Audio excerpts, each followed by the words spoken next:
تو آپ صلی اللہ علیہ وسلم نے فرمایا اگر تم اللہ پہ ایسے توکل کرو جیسے توکل کرنے کا حق ہے، لرزقتم، تمہیں ایسے رزق ملے گا جیسے پرندوں کو ملتا ہے۔ فرمایا تغدو خماصن، جب پرندہ صبح گھر سے نکلتا ہے پیٹ اس کا خالی، اسے نہیں پتا آج میں نے ٹماٹر بیچنے ہیں، آج میں نے رکشہ چلانا ہے، کسی ملٹی نیشنل کمپنی میں میں نے میرا انٹرویو ہے، کیا کچھ بھی نہیں، صبح اس کو یہ بھی نہیں پتا ہوتا کس سمت میں جانا ہے، میں نے بس نکلتا ہے اللہ کا نام لے کے۔ آپ دیکھو یہاں کوے جو ہے نا، کوے، ایک دوست نے ہمیں بتایا کہ صبح سارے کوے یہاں سے سرجانی ٹاؤن کی طرف جا رہے ہوتے ہیں، اور ہم نے دیکھا کووں کے غول، عصر کے بعد مغرب سے پہلے آپ دیکھو گے پورے کوے واپس آ رہے ہوتے ہیں، پتہ نہیں صدر سے، لی مارکیٹ سے، جہاں کے بھی کوے ہیں نا۔ میں نے تو پہلے سمجھا تھا کہ سرجانی ٹاؤن میں کوئی ویکینسی نکلی ہوئی ہے کووں کے لیے، حقیقت ہے سارے یہاں سے ٹریولنگ کر کے جا رہے ہوتے ہیں۔ وہ ان کو کہیں وہاں شاید زیادہ کوئی مردار وردار پڑے ہوئے ہوتے ہیں، کچھ کچرا مچرا اور یہ سب چیزیں نا، تو کووں کو مخبری ہو گئی، کووں کو مخبری ہو گئی بھائی لی مارکیٹ میں مال ابھی نہیں ختم، شارٹ چل رہا ہے، ابھی کہاں مال ہے۔ صبح خالی پیٹ جاتے ہیں اور شام کو چھیچڑوں سے پیٹ ان کے بھرے ہوئے ہوتے ہیں۔ تو رسول اللہ صلی اللہ علیہ وسلم نے فرمایا تغدو خماصا وتروح بطانا، صبح پرندہ نکلتا ہے خالی پیٹ، شام کو آتا ہے پیٹ اس کا بھرا ہوا ہوتا ہے۔ آپ کہہ سکتے ہیں کہ صرف پیٹ ہی ہماری بنیادی ضرورت، بول لو نا بھائی، نہیں ہے، پیٹ ہی تھوڑی ہے۔ یہ ایک مثال ہے، پرندے کی ضرورت پیٹ، اور جب پرندے کی شادی کا ٹائم آتا ہے تو اس کی ضرورت گھر بھی ہے یا نہیں؟ کیا خیال ہے بھائی؟ جب پرندوں کی مادہ انڈے بچے دینے، کبوتر کو دیکھ لو نا، یہ تو جوڑے بنا کے رہتے ہیں کبوتر، انڈے بچے کا ٹائم آتا ہے تو کبھی دیکھا کبوتر ٹینشن میں کہ یار بحریہ ٹاؤن تو ہاتھ سے نکل گیا ہے بھائی، بحریہ ٹاؤن کے پلاٹ تو نکل گئے ہاتھ سے، اور سرجانی بھی گیا۔ ایک صاحب مجھے کہنے لگے، میں 15 سال پہلے کسی اسٹیٹ ایجنٹ نے مجھے کہا تھا کہ 6 پلاٹ سرجانی میں لے کے ڈال دو زندگی بن جائے گی، مجھے کہنے لگا یار اتنا افسوس ہو رہا ہے میں نے اس کی بات پہ عمل نہیں کیا۔ تو میں نے کہا 10-15 سال تو زندہ رہے گا، ابھی تو نے ویسی قبر میں جانا ہے، عمل کر لیتا تو تجھے اسٹیٹ ایجنٹ کہہ رہا تھا 15 سال کے بعد تیری زندگی بن جائے گی، میں تجھے کہہ رہا ہوں 15 سال کے بعد تو مرے گا، بن کے بھی تو قبر میں جائے گا۔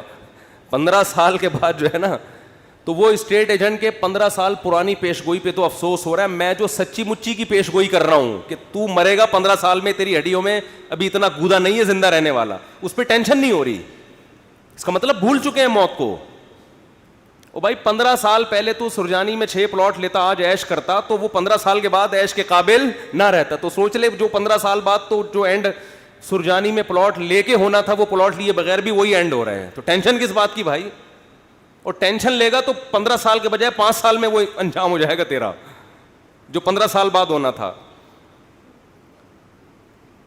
تو میں یہ کر رہا تھا کہ پرندے کو جو رزق ملتا ہے صرف پیٹ نہیں بھرتا اس کا، جب پرندے کی شادی کا ٹائم آتا ہے، وہ بالغ ہوتا ہے تو پیر بنتا ہے، کبوتر کبوتری کا، چڑا چڑیے کا بنتا ہے نا جوڑا، نہ اس نے کہیں سے ڈپلومہ حاصل کیا گھر بنانے کا ہے بھائی، نہ این ڈی یونیورسٹی میں وہ پڑھا ہے، کوئی انجینئرنگ نہیں، اس کو ہے کوئی انجینئرنگ؟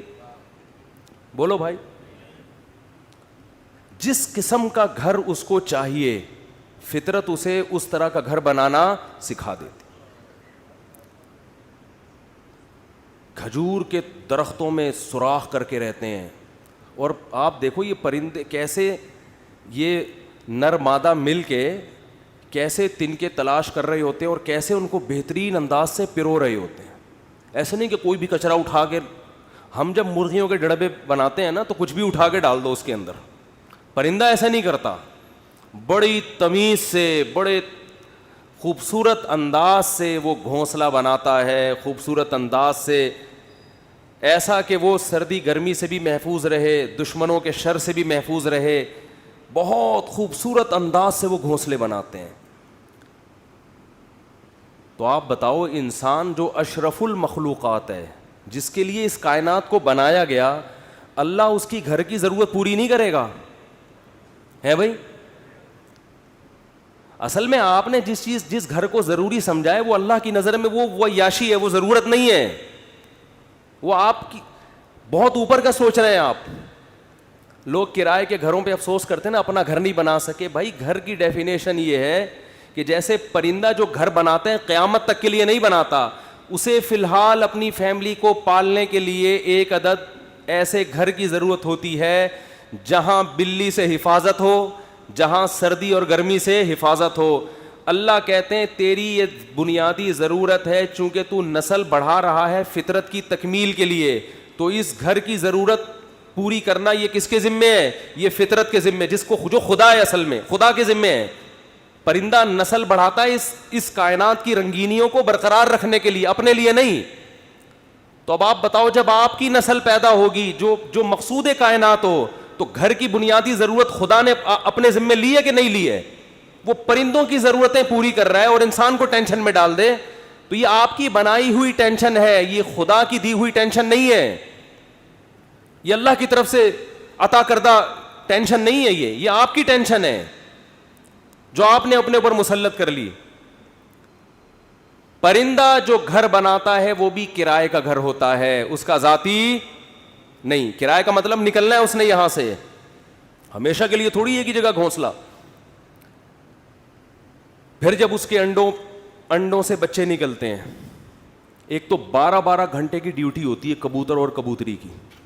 12 گھنٹے کبوتر. یہ شکر کرو اللہ نے مردوں میں ایسا نظام نہیں رکھا، یہ اللہ کا بڑا فضل ہو گیا.